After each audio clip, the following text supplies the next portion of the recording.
Okay, so we just sepia toned the dog running on the beach. I'd like to back up a little bit and do the animation for Beach Day. It goes above the family portrait here of these people on the beach. So I'm going to back up the timeline, like moving this blue little playhead back here. And I need to create a new group. So remember how we added media? I need to add what's called a new video group or another track. I am going to be creating a new layer, right? By typing. You guys know whenever you type, it creates a new layer. So I'm just going to click. And you can see right up here, it actually did the fill. It filled in the font here. I am going to pull back on this because I really don't want this to go into where the guy is in the boat. I want it to end when these ladies, when this image isn't here of these ladies anymore. So I'm going to click on this, right? And I'm just going to type in Beach Day. Oops. There we go. And hit check.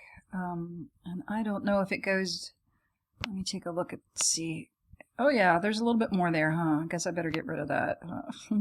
There we go. Okay. So I'm going to, now that I have the word Beach Day right here, I'm going to grab the move tool. I'm going to pull this over. I just typed and I used some, you know, whatever the text was. Let me see right here. I was at, wow, that was pretty big, 274 points. So this is big. That's great. Not a problem there. I could control the opacity, which I know the lesson does that. They kind of back off on the opacity right here on that layer, Beach Day. You guys have done that before. But what the really tricky, cool part that I'm going to do now is I'm going to make an animation. All right, so I'm going to grab the move tool and I'm going to push the, like, let's say the B of beach right there. And I am going to toggle open not this arrow, but the one on the left. And when I do that, I have a couple things. I have transform, which is move. Opacity, I could have this completely invisible and then slowly come up. I can change the style, and I can also animate like a text warp. But what I want to do here is I am going to click the stopwatch. I'm basically saying, hey, Photoshop, let's start this animation of the word Beach Day coming in at this point. And then I move the time head over to the end of that clip. I'm going to move up here and I'm going to hold down the shift key so it stays nice and straight. And I'm just going to bring the whole word Beach Day in, something like that. So what happens is that we've created motion, and you can see when I hit the space bar or hit play that Beach Day just moves across the scene here. That is how you create an animation inside of Photoshop. So this just goes to the next clip, to the next clip. Okay, so now that we've done that, let's take a look at this one. Let's go back. With this, what we're going to do is we're just going to do a basic zoom in. How about that? We can do a pan and zoom. I can tell it to zoom in or zoom out. I could also do a pan.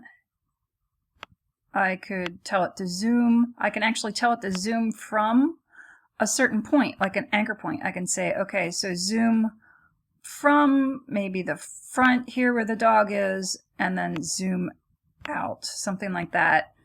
It really doesn't matter exactly, but you can see the motion, how it's reacting here. This is okay. So just noodle around, play around with those. There's some cool features built into that. And then I'm going to go to this one. This is also, we are going to create motion again.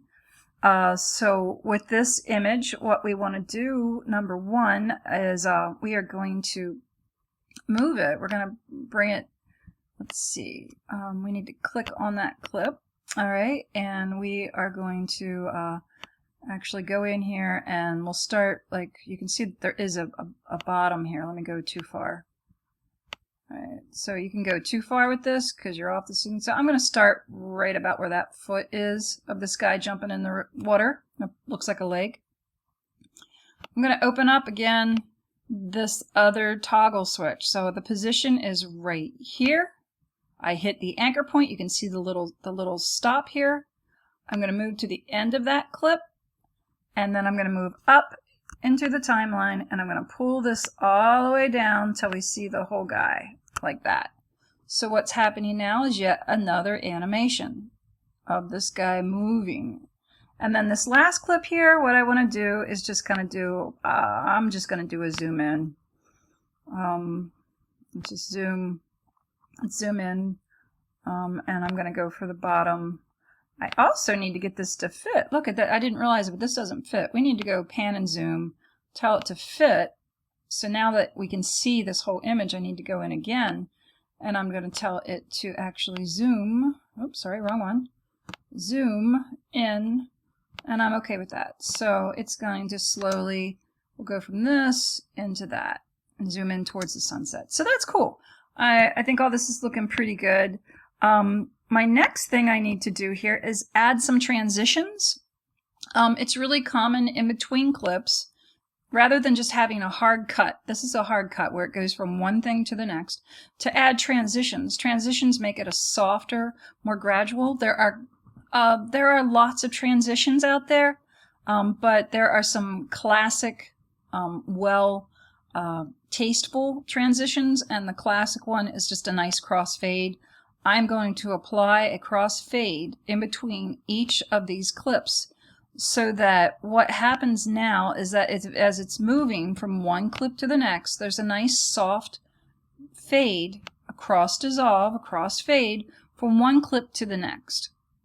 I can also tell it to fade to black back here on the end, so it just sort of fades out. So let's see what we have here. Now, as this is going, you'll see that it just softly fades. Ooh, we gotta fix the audio on that. A soft cross dissolve, a soft cross dissolve, and it's the end of the sunset, dip to black. Cool, and it just repeats again. So I'm looking at this. This all looks fantastic. I remember, where were we at with the dog on the beach? I've got to fix the audio on that. So I click on the little arrow on the right, and I go into the little music note, and I mute that audio. We do not want that going on. So we should have something like this now, cross dissolve, beautiful, something like that. Okay, cool. So this is all looking really good. I like everything I'm seeing so far.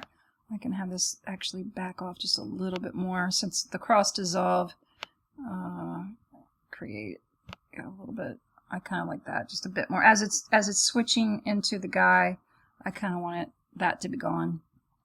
All right, that's just me editing. So you can kind of see this is all looking really good. We've got nice soft dissolves. You may see a little sometimes separation here on this green little line. That means that it's trying to render all the stuff that we're doing is very space intensive, because video is very space intensive. We want to add some audio. You do that by moving down here to this little music note. I click on that and I say add some audio. So there's something called Beach Song. It's an MP3, and I'm going to open that up, and you can see that it dumped that. So let's listen.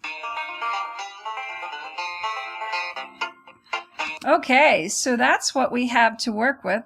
It's called Beach Song. I can see that this clip is way too long, so I need to back off here, right? And now I have it the same length, so that when I get to the end of this wonderful video that we've created and it dips to black, the music stops too.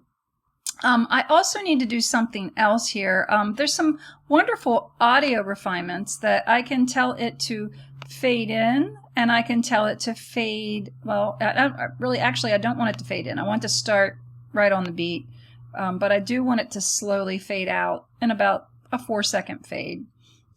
So let's see what that did. Let's go over here now that we've created that.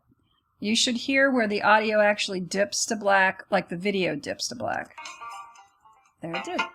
Because we know that means it's the end. When things go to, when a film or video dips to black and when the audio goes down, we know that it has concluded. It's sort of a visual or audio clue that it has concluded.